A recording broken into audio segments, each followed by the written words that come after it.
Iginiit ni Attorney Ferdinand Topacio, abogado ni expelled Congressman Arnolfo Arnie Teves Jr., na ang deportasyon ng kanyang kliyente mula Timor-Leste ay bahagi ng umano'y politically motivated na harassment ng kasalukuyang administrasyon laban sa mga Teves at iba pang political rivals tulad nina Attorney Harry Roque at dating Pangulong Duterte.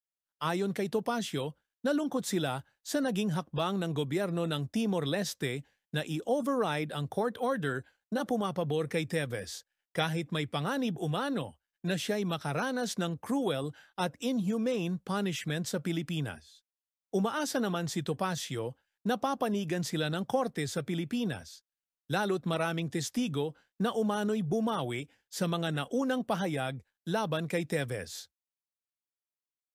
Salamat sa panonood. Huwag kalimutang i-like, i-share at mag-follow.